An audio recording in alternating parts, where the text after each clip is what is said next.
भाइ good morning मेरो भाइ। ठिक छ।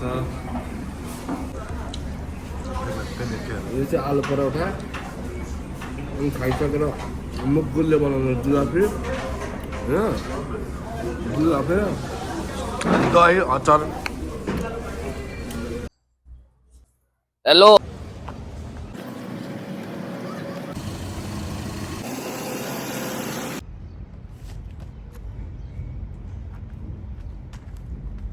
नमस्ते।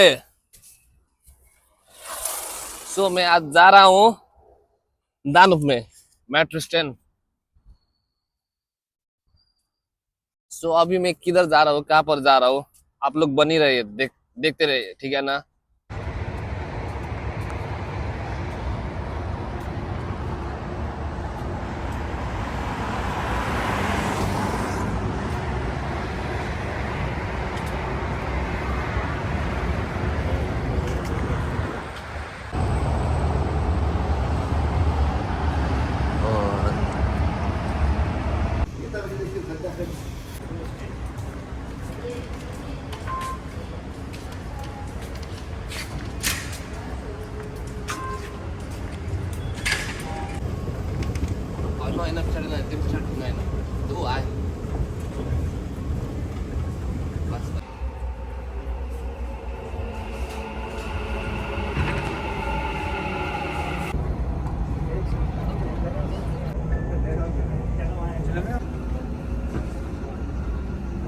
ADCB.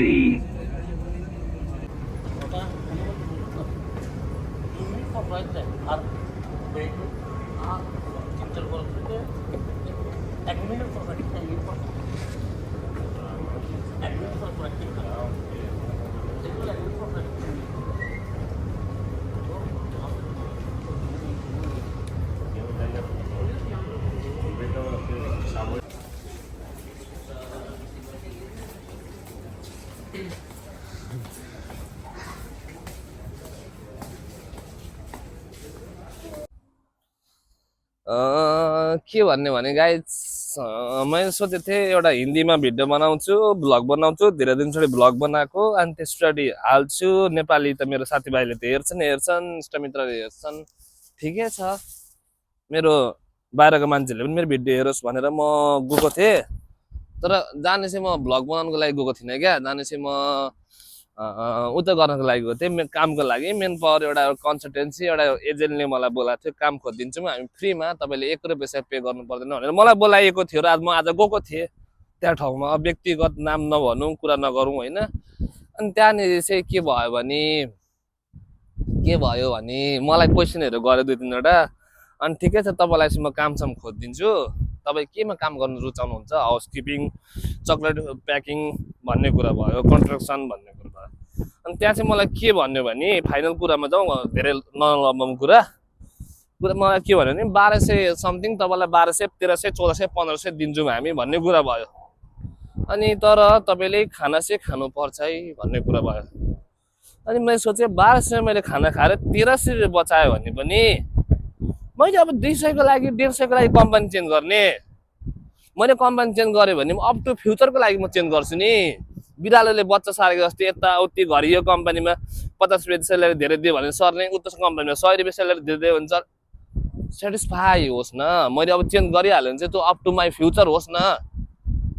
2 महिना 2 वर्ष यता कम्पनी, 2 वर्ष उता कम्पनी, 50 रुपियाँ धेरै सेलेरी, 100 रुपियाँ धेरै सेलेरी होइन। अनि उनीहरूको मेन क्वेसन चाहिँ के थियो भने, उनीहरूकोतिर जाउँ है, उनीहरूको मेन क्वेसन चाहिँ के थियो भने तपाईँले रिजाइन गरिसक्नु भएको हो भन्ने कुरा थियो। अनि म त स्टिल काम गरिरहेको छु, अहिले स्टिल काम गरिरहेको छु। अनि छैन मैले भन्दा चाहिँ ठिकै छ, विचार गर्नुहोस् अनि आउनुहोस् न भनेर भन्नु। अनि मैले भने थ्याङ्क यू, म विचार गर्छु, थिङ्किङ टाइम लिन्छु, अनि विचार गरेपछि आउँछु नि त भनेर म आएको खासमा चाहिँ। तर म जाँदिनँ। 100-150 रुपियाँको लागि मैले कम्पनी चेन्ज गर्ने कुरा पनि त भएन नि त। मिनिमम मैले सोचेको मेरो 1500 समथिङ बच्यो, 1600 समथिङ बच्यो भने भोलि पनि स्यालेरी बढ्यो भने नबढोस् 1500 स्यालेरी दियो भने त म अझै 3-4 वर्ष बस्छु नि त। अनि अब भन्छ 1500 स्यालेरी दिन्छु त, ठिक छ नि त, स्यालेरी 1500 दिन्छु नि त भाइ तिमीलाई म, तर तिमीले खाना चाहिँ खानु पर्यो नि त भन्दा। खाना खाएर बच्ने कति, अनि अब अहिले मैले मेरो सेलरी कम्ती छ भनेर म काम सर्न आँटेको। अब भोलि गएर मैले मैले यही पैसाबाट खान पनि पर्छ, मेरो सेलरी फेरि कम्ती भयो भन्नु अर्कोमा सर्छु अरे। अनि अर्कोले पनि अर्कोबाट पनि म 100 रुपियाँ धेरै दिन्छ अरे, फेरि त्यहाँबाट म अर्कोमा सर्छु अरे। सरेर के गर्ने हो र। म अब सरेको भने at least up to my future 4-5 वर्षको लागि मलाई सिक्योर होस् क्या।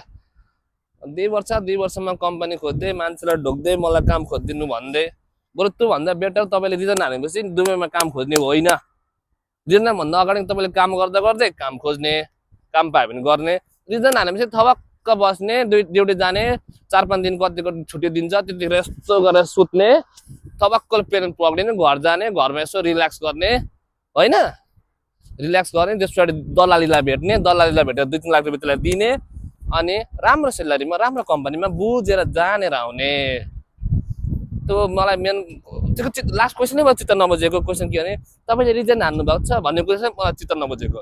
यदि मैले रिजन हानेको छु भनेको थियो भने त्यसले मलाई के भन्थ्यो भने त्यसो भने यस्तो अब गएर पनि के गर्नुहुन्छ यहाँ हो भन्ने, त्यसले मलाई इमोसनल एट्याचमेन्ट गरेर चाहिँ ब्ल्याकमेल गरेर चाहिँ त्यसको काममा मलाई राख्थ्यो भन्ने मेरो कुरा हो। अब थिङ्किङ आउट धेरै छ, मैले बुझाएको कुरा कति बुझ्नुभयो त्यो कुरा पनि फरक छ होइन। हामीसँग अहिले स्टिल टाइम पनि छैन हामीसँग एकदम। अहिले 1:45 भइसकेको छ, घाम पनि डुबेको, गर्मी पनि धेरै छ। जाउँ बाई गाइज।